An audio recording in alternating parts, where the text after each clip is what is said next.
لمس جنونیہ by Alisha Khan episode number 26۔ وہ مسلسل اپنی بلو اوشن آئیز سے اسے دیکھے جا رہا تھا جو اپنی سوکھ ناک لیے اسے مسلسل گھورے جا رہی تھی۔ آتش کا دل ماننے کو تیار نہ تھا کہ وہ اس کی تیکھی نگاہوں سے نظریں ہٹائے۔ السلام علیکم سر آتش، کیسے ہیں آپ؟ ابھی وہ تعبیر سے کچھ کہتا جب ڈاکٹر کے سلام کرنے پر اس کی طرف متوجہ ہوا۔ وعلیکم السلام، اللہ پاک کا کرم۔ تعبیر کو اس وقت وہ کسی ڈرامے باز سے کم نہ لگ رہا تھا۔ سر یہ ان کے سن ہیں اور یہ ڈاکٹر۔ جانتا ہوں۔ ڈاکٹر کے تعارف کروانے پر آتش نے تعبیر کو مایوس نظر سے دیکھا جبکہ وہ اب تک حیران تھی آخر وہ یہاں کیا کر رہا تھا۔ ڈاکٹر تو کیا؟ آتش گرانی سر نے یہ سب وہ حیرت سے پوچھنے لگا۔ جی ہاں ایسا ہی ہے مسٹر شاویز۔ ڈاکٹر نے اس کے کندھے پر ہاتھ رکھا۔ اوہ تھینک یو سو مچ سر، آپ نہیں جانتے آپ نے ہماری کتنی زیادہ مدد کی ہے۔ آپ کی وجہ سے میرے بابا جان کا ٹریٹمنٹ شروع کر دیا گیا ہے۔ نو نیڈ، اپنے فادر کا اچھے سے خیال رکھنا۔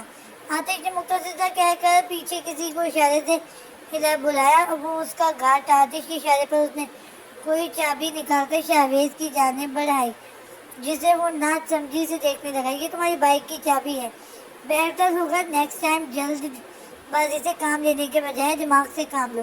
کوئی بھی پرابلم ہو تو کوئی بھی مسئلہ ہو، یہ میرے اسسٹنٹ کا کارڈ ہے، اس میں میرا نمبر ہے، کام آئے گا۔ وہ تھوڑے سخت مگر دھیمے لہجے میں کہتا ہوا شاویز کو مزید حیران کر گیا تھا۔ سر آپ کو کیسے پتا چلا یہ سب؟ میرا مطلب ہوتا ہے چلتا ہے۔ Take it easy, excuse me. وہ ایک طرفہ مسکراتے ہوئے ایک نظر تعبیر کو دیکھتا ہوا وہاں سے دوسرے وارڈ کی جانب بڑھ گیا۔ ڈاکٹر کی بتائی گئی بات کے مطابق وہ کسی معذور بچے سے ملنے گیا تھا۔ آپ ہی دیکھیں، میں نے کہا تھا نا وہ کتنے اچھے ہیں۔ شاویز کی بات پر تعبیر نے بیزاری والے انداز سے اسے دیکھا۔ اب وہ اسے کیا بتاتی کہ وہ کتنا بہتر جانتی تھی کہ وہ کتنا اچھا ہے۔ سین چینج۔ آخر کون تھی وہ لڑکی اور کیا تعلق تھا زریس کا اس لڑکی کے ساتھ؟ وہ جب سے آئی تھی اسے کچھ ہوش نہ تھا سوائے اس منظر کے جو وہ دیکھ کر آئی تھی، اور اسے اور کچھ یاد نہ تھا۔ وہ بکھرے بالوں کے کو دونوں مٹھیوں سے مزید دبوچنے لگی۔ اسے لگا اس کا دماغ پھٹ جائے گا۔ اس نے آج صبح ہی کہا تھا نا کہ وہ دوسرے شہر جا رہا تھا، تو پھر کیا اس نے مجھ سے جھوٹ کہا تھا؟ اس کی آنکھیں سرخ تھیں، اسے شدید سر درد کا احساس ہو رہا تھا۔ اسے سمجھ نہیں آ رہا تھا کہ اس کے ساتھ یہ سب کیا ہو رہا ہے۔ بمشکل اپنے لڑکھڑاتے قدموں کے ساتھ وہ بیڈ پر آ بیٹھی، سائڈ ٹیبل پر سے سر درد کی میڈیسن نکال کر پانی کے ساتھ لی اور آنکھیں بند کیے وہیں لیٹ گئی۔ کچھ ہی دیر میں اسے نے اپنی آغوش میں لے لیا تھا۔ البتہ یہ تو وقتی سکون تھا، آگے اور کیا ہونے والا تھا وہ تو اللہ ہی جانتا تھا۔ سین چینج۔ رات کا وقت تھا جب افتخار صاحب کو ہوش آیا، انہیں روم میں شفٹ کر دیا گیا تھا۔ طبیعت شاویز سمیت حنیم بھی ان کے ساتھ روم میں چلی گئی جہاں افتخار صاحب کی طبیعت اب کافی بہتر لگ رہی تھی۔ وہیں وہ لوگ انہیں بتا چکے تھے کہ ان کا علاج آتش جلانے کی وجہ سے ممکن ہوا تھا۔ کیا میں ان سے مل سکتا ہوں؟ افتخار صاحب کی بات بتا بھی سکتے کی حالت میں کھڑی انہیں دیکھنے لگی۔ بابا جان وہ تو کب کے چلے گئے؟ افتخار صاحب نے حیرانی سے کہا۔ جی بابا جان وہ تو آدھے گھنٹے کے بعد ہی واپس چلے گئے تھے۔ افتخار صاحب نے اس بات میں صحیح زندگی رہی تو ان سے مل کر ان کا شکریہ ادا کروں گا۔ وہ عہد کرتے ہوئے واپس بیڈ پر لیٹ گیا جبکہ حلیم آئزل کو کال کرنے لگی کہ گھر سے باہر چلی گئی۔ بابا میں میڈیسن لے کر آتا ہوں۔ شاویز بہانہ کرتا ہوا اس کے پیچھے چلا گیا۔ اوہ فائزل کہاں ہو تم؟ پلیز پک اپ دی کال۔ وہ کینٹین کے سامنے کھڑی مسلسل اسے کال پہ کال کیے جا رہی تھی مگر دوسری جانب سے کوئی جواب نہ تھا۔ حلیم جی پیچھے سے آتے شاویز کی آواز پر وہ پلٹی۔ اسے دیکھ کر اس کا چہرہ کھل اٹھا تھا۔ ہاں حلیم جی، آپ نے صبح سے کچھ نہیں کھایا، چلیں کچھ کھا لیں۔ شاویز نے فکر مندی سے کہا۔ نہیں مجھے بھوک نہیں۔ شاویز نے دیکھا تھا وہ تھوڑی پریشان لگ رہی تھی۔ کیا ہوا خیریت؟ میں کب سے آئزل کو کال کر رہی ہوں، ریسیو بھی نہیں کر رہی، پتہ نہیں کہاں ہے۔ حلیم نے پریشانی ظاہر کی۔ آپ پریشان نہ ہو، اب جب کہ بابا ٹھیک ہو چکے ہیں تو آپ کو گھر سے لے جانا چاہیے۔ میرا مطلب آپ تھک گئی ہوں گی نا؟ شاویز نے سنجیدگی سے کہا۔ ہاں میں بس تھوڑی ہی دیر میں جاتی ہوں، بس انکل سے مل لوں۔ شاویز نے اس بات میں صحیح رہا اور دونوں واپس اندر کو چلے گئے۔ حلیم نے افتخار صاحب کو لافظ کیا اور تعبیر سے مل کر وہاں سے گھر جانے کے لیے نکل گئی جبکہ شاویز پھر سے کوئی بہانہ بنا کر اس کے پیچھے پیچھے چلا۔ حلیم جی سنیں۔ ہاں وہ بھاگتا ہوا اس کے پیچھے آ رہا تھا۔ اچانک رکا۔ حلیم جی اتنی رات ہو چکی ہے، آپ کو اکیلے جانا مناسب نہیں، اگر آپ مائنڈ نہ کریں تو میری بائک۔ اگر وہ آپ مزید کچھ نہ کہہ سکا ہاں وہ آج وہ بڑی ہمت کر کے اسے فلاورز اور لو نوٹ بھی آیا تھا، مگر ابھی اس وقت وہ اس سے اس بارے میں بات کرنے سے کترا رہا تھا۔ میں چلی جاؤں گی شاہویز، حلیم نے سنجیدگی سے کہا، لیکن اندھیرا بہت ہو چکا ہے، اس وقت آپ کا یوں کسی بھی رکشہ یا بس میں جانا مناسب ہے۔ آخر تو محبت تھی نا، وہ اسے اکیلے جاتا کیسے دیکھ سکتا تھا؟ حلیم نے اس بات میں سر ہلایا، تبھی وہ اس بائک پارکنگ سے نکال کر وہاں لے آیا اور حلیم اس کے کندھے کو مضبوطی سے پکڑے اس کے ساتھ بائک پر بیٹھ گئی۔ دوران سفر ان کے درمیان کوئی گفتگو نہ ہوئی تھی، مگر شاہویز کو اس کا ہاتھ کا لمس محسوس کر کے سکون سا مل رہا تھا، جبکہ حلیم مجبور تھی کیونکہ وہ کبھی بائک پر نہیں بیٹھی تھی۔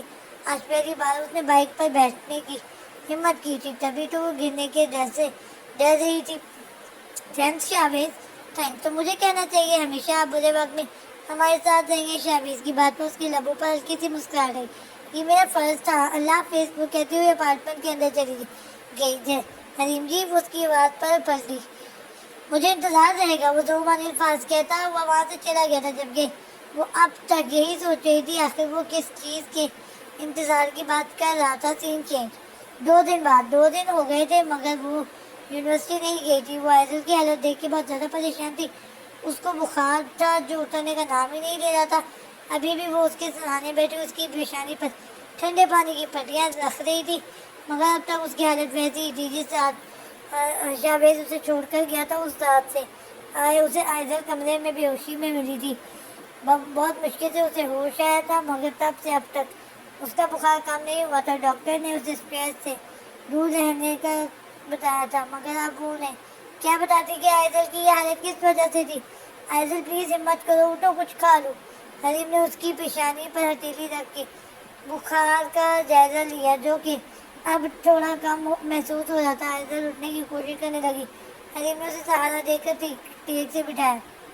حلیم میرا موبائل، اس کا سر اب بھی چک رہا تھا، بڑی مشکل سے اس نے یہ الفاظ ادا کیے تھے، عائزل تم ٹھیک ہو جاؤ، پھر کر لینا استعمال۔ حلیم نے اس کا موبائل سائلنٹ کر دیا تھا کیونکہ اس کے دوستوں کے میسیجز آئے جا رہے تھے جس کا جواب حلیم دے نہیں سکتی تھی۔ حلیم پلیز میرا موبائل دو، مجھے چیک کرنا ہے۔ شاید زوریز اس سے تو ٹھیک سے بولا بھی نہیں جا رہا تھا، مگر اس کی ضد کی وجہ سے حلیم نے اسے اس کا موبائل لا کر دے دیا، جیسے وہ چیک کرنے لگی، مگر کوئی میسیج نہ تھا۔ عائزل دیکھو، زوریز بھائی نے تمہیں ایک بھی مرتبہ کال کی ہے نہیں، لیکن تمہارے ڈیڈ انہوں نے مسلسل کالز کی ہیں جنہیں میں ریسیو نہ کر سکی کیونکہ میں ان سے کہتی بھی تو کیا کہتی۔ دیکھو عائزل، میری بات مانو، تو ان کی فکر چھوڑ دو، اگر وہ تم سے سچی محبت کرتے ہوں گے تو خود تمہارے پاس واپس آ جائیں گے۔ حلیم اسے مسلسل سمجھائی جا رہی تھی، مگر عشق کا بھوت ایسا چڑھا تھا کہ اترنے کا نام ہی نہیں لے رہا تھا۔ عائزل پلیز بات کو سمجھنے کی کوشش کرو، دیکھو کتنا وقت گزر گیا ہے، تمہارے ڈیڈ تمہیں کب سے اس لڑکے سے ملنے کا کہہ رہے تھے، شاید وہ پاکستان آ گیا ہو جبھی تمہارے ڈیڈ نے کال کی ہو۔ عائزل نے حیرت سے اسے دیکھنے لگی، جس پر اس نے اشارے میں اسے کال کرنے کا کہا۔ حلیم میں ان سے بات نہیں کروں گی، مجھے نہیں ملنا اس شخص سے، اس نے بیزاری سے کہا۔ عائزل اچھا، بس ایک بار پہ بات تو کر کے دیکھو تو صحیح وہ کہہ کیا رہے ہیں۔ حلیم کے سمجھانے پر اس نے اپنے ڈیڈ کو کال لگائی۔ السلام علیکم ڈیڈ، اس نے دھیمے لہجے میں کہا۔ وعلیکم السلام میرا پرنس، بیٹا کیسا ہے اور کدھر غائب ہے؟ غائب تھی تم؟ میں تمہیں کب سے کالز کر رہا تھا، سب ٹھیک تو ہے نا؟ کاظم صاحب نے فکر مندی سے اور لاڈ کے ملے جلے انداز میں کہا تھا تو وہ گہری سانس لینے لگی۔ ڈیڈ آئی ایم فائن، آپ کیسے ہیں؟ سنجیدگی سے بولی، میں بھی ٹھیک، میرا بچہ بتانا یہ تھا کہ بہت جلد میں پاکستان آ رہا ہوں اور اس بار کچھ مہینوں کے لیے۔ کاظم صاحب کی بات پر وہ تھوڑا خوش ہوئی تھی۔ کیا سچی ڈیڈ؟ پھر بتائیں آپ کب آ رہے ہیں؟ اس نے خوشی دلی سے پوچھا۔ بس یہی کوئی 1 مہینے تک، لیکن مجھے تمہیں یہ بتانا تھا کہ ارتضیٰ کل شام ہی یہاں سے پاکستان کے لیے نکلے گا، تو ہو سکتا ہے وہ پرسوں تم سے ملنے آئے۔ میں نے اسے تمہارا نمبر دے دیا تھا، جہاں وہ ان کے آنے کی خوشی میں بہت خوش تھی، وہیں اس کے غیر شخص کا نام سن کر پھر سے اداس ہو گئی تھی۔ اس نے بنا کچھ کہے کال ڈسکنیکٹ کر دی تھی۔ عائزل میں نے یہ کیا کیا؟ اللہ حافظ کیے بنا ہی فون بند کر دیا۔ حلیم اٹھ کر چپی تھی، کچھ تو ہوا تھا۔ ہاں تو کیا کروں، اس غیر شخص کے آنے پر خوشی مناؤں، اس سے ملنے کے لیے رضامند ہو جاؤں، اس سخت لہجے میں کہنے لگی، جس پر حلیم نے اپنا سر پکڑا۔ دیکھو عائزل، ہو سکتا ہے تمہارے لیے وہی شخص ٹھیک ہے، سمجھتی کیوں نہیں ہوں؟ حلیم کی بات پر وہ اس سے بے یقینی سے دیکھنے لگی. تمہارا دماغ تو ٹھیک ہے نا حلیم, کیا کہے جا رہی ہو؟ اس نے مزید آنکھیں دکھائیں. اچھا سوری. نا آئز, میں بس یہ کہہ رہی تھی کہ جو جیسا چل رہا ہے فی الحال ایسا ہی چلنے دو. دیکھو تو خود سوچو, اگر تم ڈیڈ کو اس کے بارے میں بتاؤ گے تو وہ اس سے ملنا بھی چاہیں گے, رائٹ؟ مگر تم اس وقت بھی یہ بھی نہیں جانتی کہ وہ اس وقت ہے کہاں, اور وہ تم سے شادی کرنا چاہتا بھی ہے یا نہیں. حلیم کی بات پر آئزل نے اب سنجیدگی سے اسے دیکھنے لگی. اور اب اگر تم نے ارتضا نامی شخص سے ملنے کا انکار کرو گی تو ڈیڈ ریزن تو پوچھیں گے, پھر کیا کرو گی تم؟ اس لیے کہہ رہی ہوں جیسا چل رہا ہے ویسا چلنے دو, بہتر ہوگا تم فی الحال خاموش ہو.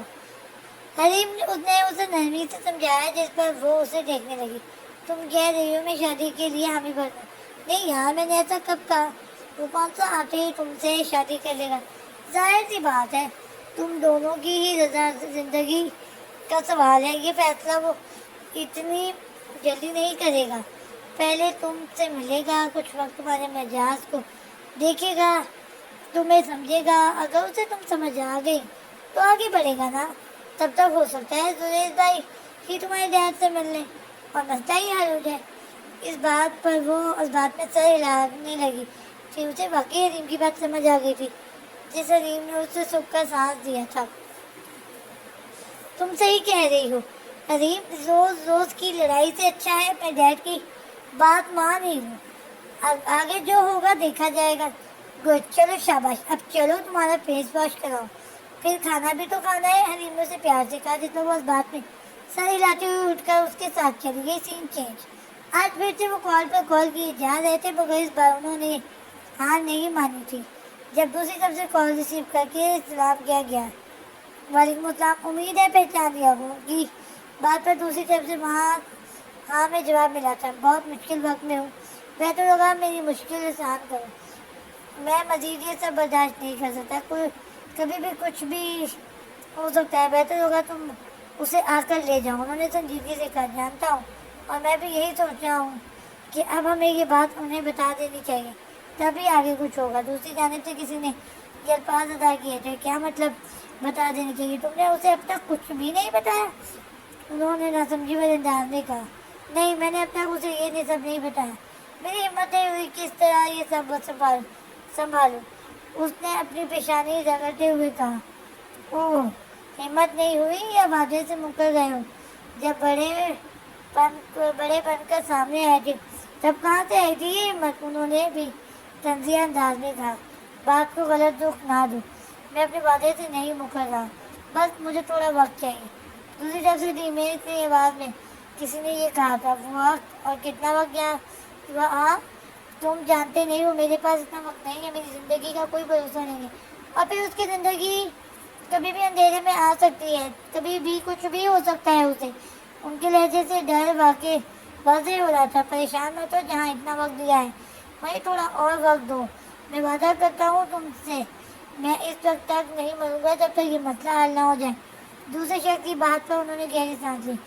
مزید اور کتنا وقت؟ اس سال کے آخر تک کا وقت, پھر سب کچھ ٹھیک ہو جائے گا. اگر وہ وہاں محفوظ نہیں تو اسے کچھ دنوں کے لیے کہیں اور بھیج دوں جہاں وہ محفوظ ہے. ٹھیک ہے, اگر اس سال کے آخر تک میں رہا تو دیکھ لوں گا, لیکن اگر میں مر جاؤں تو اپنا وعدہ کبھی نہ بھولنا, ورنہ قیامت کے دن میرے ہاتھ ہوں گے اور تمہارا گریبان ہوگا. انہوں نے سنجیدہ سے انداز میں کہا, جس پر دوسری طرف سے مزید تسلی ملی, اور فون بند ہو گیا. سین چینج. آپ ہی گھر کا سامان ختم ہو رہا ہوگا نا, کیونکہ آخری مہینہ چل رہا ہے. وہ جو کچن میں کھانا بنانے کے گھر سے کھڑیاتے چھڑانے کی مہربانی کے بارے میں سوچ رہی تھی. شاویز کی بات پر اس کی سوچ کا محور ٹوٹا. ہاں ایسا ہی ہے, مگر تم پریشان نہ ہو, میں نے پارلر جوائن کر لیا اور ساتھ ہی ساتھ جاب بھی تلاش کر رہی ہوں. کل جاؤں گی میں ایک جگہ انٹرویو دینے. تابی نے دھیمے سے لہجے میں کہا, مگر شاویز سر چکا وہی کھڑا ہو گیا. کیا ہوا, ایسے کیوں کھڑے ہو؟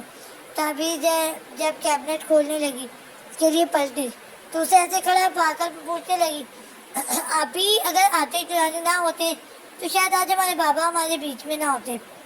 شاویز نے سنجیدگی سے کہا, اللہ نہ کرے, ایسے تو نہ بولو, اور ویسے بھی وہ نہ ہوتا تو بھی پیسوں کا انتظام ہو ہی جانا تھا.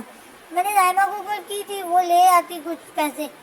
رائما کا نام ان کا وہ جو مایوسی سے سر جھکائے کھڑا تھا، اچانک سے اس کی طرف آئے. ہیں ابھی کتنے ہیں ابھی بابا کے علاج کے لیے آپ نے اس بلیک بیوٹی کو کال کیوں کی تھی؟ وہ کون سا کسی ملک کی شہزادی لگی ہے جو اچانک سے لاکھ روپے نکال کر ہتھیلی میں رکھ دیتی؟ شہویز جس طرح کرنٹ کھا کر آگے بڑھا تھا، تعبیر اسے دیکھتے ہی رہ گئی تھی. شہویز کیا ہو گیا ہے؟ کیوں اس بیچاری کو اتنا برا بھلا کہتے ہو؟ تعبیر کی بات پر وہ اسے بے یقینی سے دیکھنے لگا. بیچاری؟ آپ ہی وہ کوئی بیچاری نہیں، ایک نمبر کی چلاک لومڑی ہے.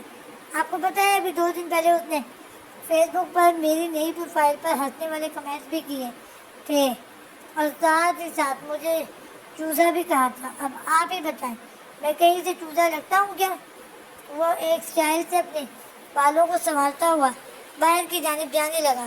جب پیچھے نظر گئی تو جیسے اس کی جان ہی نکل گئی.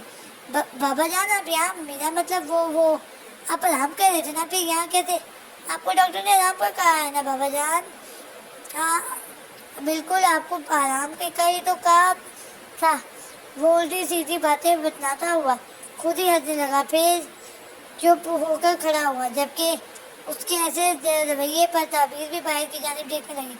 ارے رائما بیٹی نے تجھے چوزا کیوں کہا؟ گدھا کہنا تو گدھا کہنا تھا تو گدھا. افتخار صاحب کی بات پر جہاں تعبیر بمشکل اپنی ہنسی کنٹرول کرنے لگی کی کوشش میں تھی، وہیں وہ چہرے کی عجیب و غریب زاویے بنائے اپنی بہن کو دیکھ رہا تھا. اب یہاں کھڑا کھڑا کیا دیکھ رہا ہے؟ چل مجھے کمرے کی طرف لے کر چل، مجھ سے ویل چیئر چلائی نہیں جا رہی. افتخار صاحب کی بات پر بس بات میں سر ہلاتے ہوئے بیچارگی والا منہ بنائے باہر کو آیا. جہاں صحن میں ان کی ویل چیئر تھی وہ انہیں کمرے کی جانب لے آیا بڑا فیس بک پر ہیرو بننے والا. ویل چیئر ٹھیک سے چلانی تو آتی نہیں گدھا. وہ مسلسل بڑبڑائے جا رہے تھے جبکہ وہ منہ بنائے انہیں سہارا دیتا ہوا ویل چیئر سے بیڈ پر بٹھانے لگا. بابا جان یہ لے آپ کا سوپ. تعبیر سوپ کا پیالہ پکڑے ان کے کمرے میں کھڑا کھڑا کیا دیکھ رہا ہے؟ سوپ کون پلائے گا؟ شہویز جو آنکھیں گھمائی ادھر ادھر دیکھ رہا تھا اب ان کی جانب دیکھنے لگا. جی جی بابا، میں پلاتا ہوں نا سوپ. اور نہیں تو کیا، تیرا اپنا دماغ کام نہیں کرتا؟ وہ بچی صبح سے کسی نہ کسی کام میں ہی مصروف ہے، تھک گئی ہوگی. اور تجھے تو فرصت ہی نہیں اپنے یہ جھاڑ پھوس جیسے بال بنانے سے. ایک بار پھر وہ اس کی عزت افزائی کر گئے تھے مگر اب کی بار انہوں نے اس کے جان سے پیارے بالوں کو ایسا کہا تھا مگر وہ کر بھی کیا سکتا تھا؟ بیچارہ چپ چاپ سوپ پلانے میں مصروف ہو گیا. سین چینج. شام کا وقت تھا جب آئزل کے موبائل پر میسج آیا. وہ اس وقت اپنے روم میں آرام کر رہی تھی مگر موبائل کی رنگ ہونے پر چیک کرنے لگی جس میں زریز کا نام چمک رہا تھا، جسے دیکھ کر اس کے دل کی دھڑکنیں بے ترتیب ہونے لگی. مگر جو کچھ اس دن اس نے دیکھا تھا، کیا اس کے بعد اس سے بات کرنی چاہیے تھی؟ کیا وہ اب بھی بھروسے کے لائق تھا؟ یہی سوچیں اس کے دماغ میں گھوم رہی تھی. کچھ ہی دیر بعد پھر سے اس کا میسج آیا مگر آئزل نے پھر سے اگنور کیا. مگر اب کی بار کال آنے لگی تھی کیونکہ آئزل نے اس کے میسج سین کر لیے تھے مگر جواب نہ دیا تھا. کیا ہوا ہے؟ تمہارا موبائل رنگ ہو رہا ہے، تم دیکھو کس کی کال ہے. حلیم جو اس وقت کچن میں بزی تھی مسلسل موبائل بجنے کی آواز سن کر اندر دوڑی چلی آئی. پتہ ہے مجھے کس کی کال ہے، اس نے سنجیدگی سے کہا جبکہ حلیم سمجھ چکی تھی. تو کیا تم بات نہیں کرو گی؟ حلیم نے بھی دھیمے لہجے میں پوچھا تھا کیونکہ اس وقت آئزل کافی سنجیدہ تھی. نہیں مگر کیوں؟ اسے حیرت ہوئی کیونکہ وہ اس کے لیے ہارٹ بھی تڑپ رہی تھی اور اب جب کال آنے لگی تھی تو وہ بات بھی نہیں کرنا چاہ رہی تھی کیونکہ میں حقیقت جاننا چاہتی ہوں. اگر اسے مجھ سے محبت ہوگی تو وہ بھی میرے لیے اتنا ہی پریشان ہوگا جتنا میں ہوئی تھی. وہ سخت لہجے میں کہتی ہوئے بستر پر لیٹ کر کمفرٹر سے منہ چھپا گئی جبکہ حلیم کو اس کی حالت اب بھی کچھ خاص بہتر نہیں لگ رہی تھی. وہ اسے اس کے حال پر چھوڑ چکی تھی. اسے وقت چاہیے تھا سنبھلنے کا. حلیم واپس کچن میں چلی گئی تھی. سین چینج. وہ جو اس وقت ایک کرسی پر بیٹھا ہوا سامنے لگی کرسی پر پیر ٹکائے مسلسل موبائل اسکرین پر نظر جمائے ہوئے تھا. افتخار صاحب اسے کھا جانے والی نظروں سے گھور رہے تھے مگر وہ اس وقت حلیم کا نمبر سیو کر کے اسے میسج کرنے کا سوچ رہا تھا. بابا جان آپ کے لیے چائے بنا دوں؟ وہ جو کچھ دیر پہلے ہی پارلر سے آئی تھی کھانا کھانے کے بعد اب چائے بنانے کے لیے تیار کری تھی. ان صاحب سے پوچھو انہیں کسی چیز کی ضرورت تو نہیں؟ افتخار صاحب کی بات پر